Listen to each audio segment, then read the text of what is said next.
ఢిల్లీలో జరిగిన సమావేశంలో బనకచెర్లపై చర్చలు జరపాలో లేదో ముఖ్యమంత్రి రేవంత్ రెడ్డి స్పష్టతనివ్వాలని సిపిఎం రాష్ట్ర కార్యదర్శి జాన్ వెస్లీ డిమాండ్ చేశారు. చర్చలు జరిగాయని ఆంధ్రప్రదేశ్ నీటిపారుదల శాఖ మంత్రి రామానాయుడు ప్రకటన చేసిన నేపథ్యంలో స్పష్టత ఇవ్వాల్సిన బాధ్యత ముఖ్యమంత్రిపై ఉందని అన్నారు. శుక్రవారం నల్గొండ జిల్లా సిపిఎం కార్యాలయం దొడ్డికొమరయ్య భవన్లో ఏర్పాటు చేసిన మీడియా సమావేశంలో ఆయన మాట్లాడారు. బనకచెర్లపై రాష్ట్రంలో ఆందోళనలు ఉన్నందున ముఖ్యమంత్రి స్పష్టమైన ప్రకటన చేసి గందరగోళాన్ని తొలగించాలని అన్నారు. నిపుణులతో చర్చించి అఖిలపక్ష సమావేశం ఏర్పాటు చేయాలని డిమాండ్ చేశారు. బనకచెర్లపై సమావేశం జరిగి ఉంటే ఆ సమావేశంలో తీసుకున్న నిర్ణయాలు, రాష్ట్రానికి వచ్చే వరద, మిగులు జలాలపై స్పష్టమైన వాటాలను తేల్చాలని అన్నారు. కేంద్రంలో ఉన్న బీజేపీ ప్రభుత్వం రాష్ట్రాల మధ్య వివాదాలు సృష్టించి రాజకీయంగా లబ్ధి పొందాలని చూస్తుందని విమర్శించారు. బీసీలకు 42% రిజర్వేషన్లపై స్పష్టత ఇవ్వాలని కాంగ్రెస్ పార్టీ ఎన్నికల మేనిఫెస్టోలో ప్రకటించిన విధంగా బీసీలకు 42% రిజర్వేషన్లు కల్పిస్తామని అసెంబ్లీలో బిల్ పాస్ చేసి కేంద్రానికి పంపారని, ఆ బిల్లును 3 నెలల్లోపు తేల్చాలని సుప్రీంకోర్టు సైతం సూచించిందని, అయినప్పటికీ రాష్ట్రపతి గాని కేంద్రం గాని బిల్లును ఆమోదిస్తున్నారో వ్యతిరేకిస్తున్నారో చెప్పడం లేదన్నారు. బీసీల రిజర్వేషన్పై కేంద్రం పూర్తిస్థాయిలో వ్యతిరేకంగా ఉందని దీనిని బట్టి అర్థమవుతుందని అన్నారు. తెలంగాణ రాష్ట్రంలో ఉన్న కేంద్ర మంత్రులు బీసీ రిజర్వేషన్లపై ప్రధానమంత్రిపై ఒత్తిడి తెస్తే రాష్ట్రానికి ప్రయోజనకరంగా ఉంటుందని, అయినప్పటికీ రాష్ట్రానికి చెందిన కేంద్ర మంత్రులు రాష్ట్ర అంశాలపై మాట్లాడడం లేదని విమర్శించారు. కేంద్ర ప్రభుత్వం రిజర్వేషన్ల వ్యతిరేక వైఖరిని సిపిఎం పార్టీ వ్యతిరేకిస్తుందని స్పష్టం చేశారు. రాష్ట్రంలో బీసీ రిజర్వేషన్ల అమలుకు ఎలాంటి అడ్డంకులు తలెత్తకుండా ఆర్డినెన్స్ తీసుకువచ్చి అమలు చేయాలని డిమాండ్ చేశారు. అధికారంలోకి రాగానే 2 లక్షల ఉద్యోగాలు ఇస్తామని మేనిఫెస్టో ద్వారా ప్రకటన చేసిన కాంగ్రెస్ పార్టీ అధికారంలోకి వచ్చి 18 నెలలు అయ్యిందని, అయినప్పటికీ ఉద్యోగ క్యాలెండర్ ఎందుకు ప్రకటించలేదో సమాధానం చెప్పాలని డిమాండ్ చేశారు. ఇప్పటికైనా రాష్ట్ర ప్రభుత్వం స్పందించి ఇచ్చిన హామీ ప్రకారం 2 లక్షల ఉద్యోగాలను భర్తీ చేయాలని డిమాండ్ చేశారు. మీడియా సమావేశంలో సిపిఎం రాష్ట్ర కార్యదర్శి వర్గ సభ్యులు పోతినేని సుదర్శన్, జూలకంటి రంగారెడ్డి, జిల్లా కార్యదర్శి తుమ్మల వీరారెడ్డి, ముదిరెడ్డి సుధాకర్ రెడ్డి, నారి ఐలయ్య, డబ్బికారు మల్లేష్, బండ శ్రీశైలం, పాలడుగు నాగార్జున, కందాల ప్రమీల, ప్రభావతి, వెంకటేశ్వర్లు, హషం, చిన్నపాక లక్ష్మీనారాయణ తదితరులు ఉన్నారు. మహిళలకు 2500 ఇస్తామన్నారు, అది అమలు జరగడం లేదు.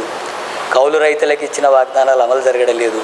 ఎస్సీ ఎస్టీలకు 12 లక్షల చొప్పున ఇస్తాం, దళిత బంధు పేరుతో అప్పుడు బీఆర్ఎస్ ప్రభుత్వం 10 లక్షలు అన్నది, లేదు మేము అధికారులకు వస్తే 12 లక్షలు అన్నారు. ఇప్పటివరకు ఆ ఊసే ఎత్తడం లేదు. యువ వికాస్ పేరుతో మొత్తం రాష్ట్ర వ్యాప్తంగా నిరుద్యోగులకంతా ఉపాధి కల్పించేందుకోసం చర్యలు తీసుకుంటామని చెప్పి దరఖాస్తులు కూడా పెట్టించారు. 16 లక్షలకు పైగా దరఖాస్తులు వచ్చినాయి. ఈ 16 లక్షలకు పైగా నిరుద్యోగులు స్వయం ఉపాధి కోసం దరఖాస్తులు పెట్టుకుంటే వాళ్ళకి సంబంధించినటువంటిది కనీసం 5 లక్షల మందికైనా సెలెక్ట్ చేసి ఇస్తామని చెప్పారు. ఇప్పుడు ఆ ఊసే ఎత్తడం లేదు.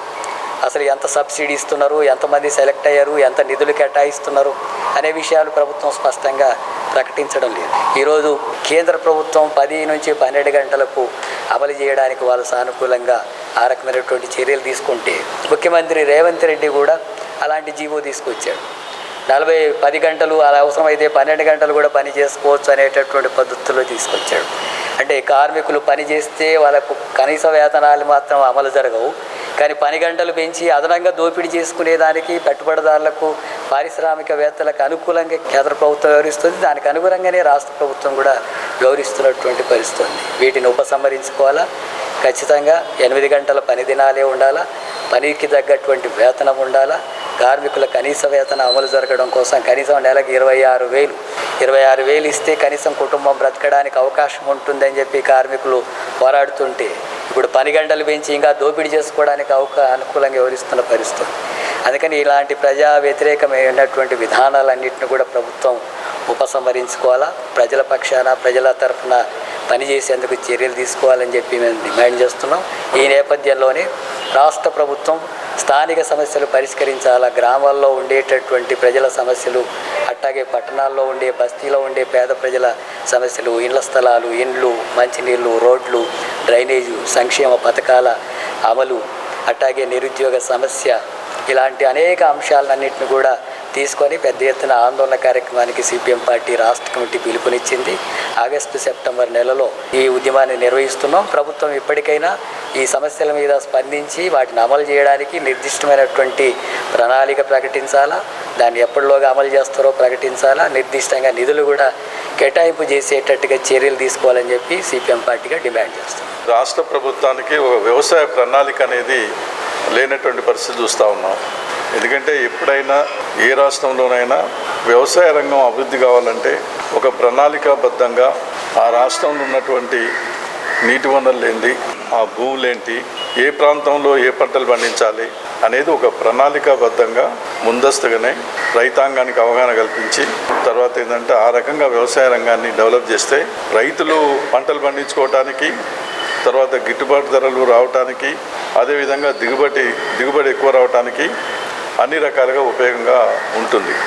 కానీ ఎలాంటి ప్రణాళిక లేకుండానే వ్యవసాయ రంగం అనేది సాగుతూ ఉంది. దానివల్ల రైతులు వాళ్ళకు దూసిన పద్ధతుల్లో పంటలు వేసుకోవటం, తర్వాత ఏంటంటే నష్టపోవటం, గిట్టుబాటు ధరలు రాకపోవటం, దిగుబడి సరిగా రాకపోవటం, ఇదంతా కూడా జరుగుతూ ఉంది. అందుకనే ఇప్పటికైనా రాష్ట్ర ప్రభుత్వం రాష్ట్ర స్థాయిలో వ్యవసాయ ప్రణాళిక అనేది ఒకటి ప్రకటించాలి. అట్లాగనే ఇప్పుడు సాగర్ ఎడమ కాలువ నీళ్లు విడుదల చేయడానికి ప్రభుత్వం ఎందుకు వెనకాడుతుందో అర్థం కావట్లేదు. ఇప్పటికీ నాగార్జున సాగర్ ప్రాజెక్టుకు 560 ఫీట్ల నీళ్లు నిల్వ ఇప్పుడు ఉన్నది, ఇంకా పెరుగుతుంది. అది పైనుంచి కూడా వరద 50 నుంచి 60 వేల క్యూసెక్కుల నీళ్లు పైనుంచి వస్తూ ఉంది. ఇంకా అది పెరిగేటువంటి అవకాశం ఉంది. ఇప్పుడు రైతులు మొత్తం కూడా సాగర్ ఆయకట్ ఏరియాలో మొత్తం కూడా దుక్కులు దున్నుకుంటూ ఉన్నారు. తర్వాత నార్మల్ పోసుకోవడం అనేది జరిగింది. చెర్లల్లో కూడా చాలా చెరువుల్లో నీళ్ళు లేక ఇంకిపోయి ఉన్నాయి. గ్రౌండ్ వాటర్ కూడా లేనటువంటి పరిస్థితి. కాబట్టి రైతాంగం కోరుతూ ఉన్నారు. నీళ్లు లేకపోతే వేరే విషయం, నీళ్లున్నాయి, పైనుంచి నీళ్ళు వస్తూ ఉన్నాయి. కాబట్టి ఇటువంటి సమయంలో నీళ్లు కాక విడుదల చేస్తే సకాలంలో మరి పంటలు వేసుకోవటానికి, వరి పండించుకోవటానికి అవకాశం ఉంటుంది. ఇతర పంటలకు కూడా వేసుకోవటానికి అవకాశం ఉంటుంది. అదేవిధంగా ఎరువుల కొరత కూడా తీవ్రంగా ఉంది. యూరియా అనేటువంటిది మాత్రం చాలా కొరతగా ఉంది. ఎన్నిసార్లు చెప్పినా కూడా యూరియా రైతులకు సమయానికి అందించేటువంటి విషయంలో మరి అది జరగట్లేదు. దానివల్ల నష్టపోతున్నారు. కల్తీ విత్తనాలు, కల్తీ ఎరువులు ఇవన్నీ కూడా చాలా వరకు జరుగుతూ ఉన్నాయి. వాటిని కట్టుదిట్టంగా అరికట్టవలసినటువంటి అవసరం ఉంది. అదేవిధంగా బ్యాంకు రుణాలు, ఏ బ్యాంకులు కూడా సరిగా రైతులకు రుణాలు ఇవ్వటం లేదు. వాళ్ళు ఊరికనే ఏదో తిప్పుకోవటం తప్ప ఏదో కారణం, ఏదో సాకు చెప్పి రైతులకు రుణాలు ఇవ్వకపోవటం వల్ల ఇలా రైతులు గత్యంతరం లేక వాళ్ళు ప్రైవేటు వడ్డీ వ్యాపారస్తుల దగ్గర అదనపు వడ్డీకి రుణాలు తీసుకొని అలా పెట్టుబడులు పెట్టుకోవాల్సిన పరిస్థితి వస్తూ ఉన్నది. ఎంపిక చేసినటువంటి 3 లిస్టులు, భూమి ఉండి ఉన్న వాళ్ళ లిస్టు, తర్వాత లేని వాళ్ళ లిస్టు ఇది చేసి ఇస్తామని అధికారులు, నోడల్ ఆఫీసర్స్ చేస్తున్నారు. కానీ ఇక్కడ జిల్లాలో నిరుపేదలైనటువంటి వాళ్ళకి అన్యాయం జరుగుతుంది. ఈ విషయంలో మంత్రి కోటానే కాంగ్రెస్ పార్టీ కార్యకర్తలకు అమలు చేస్తున్నారు తప్ప నిజమైన పేదలకు ఇల్లు దక్కటం లేదు. ఈరోజు గగ్గోలు పెడుతున్నారు.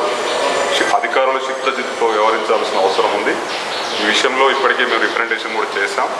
అది పారదర్శకంగా వ్యవహరించాలని చెప్పేసి సిపిఎం పార్టీగా డిమాండ్ చేస్తున్నాం. ఇట్లనే జరిగితే దానికి వ్యతిరేకంగా పోరాటాలు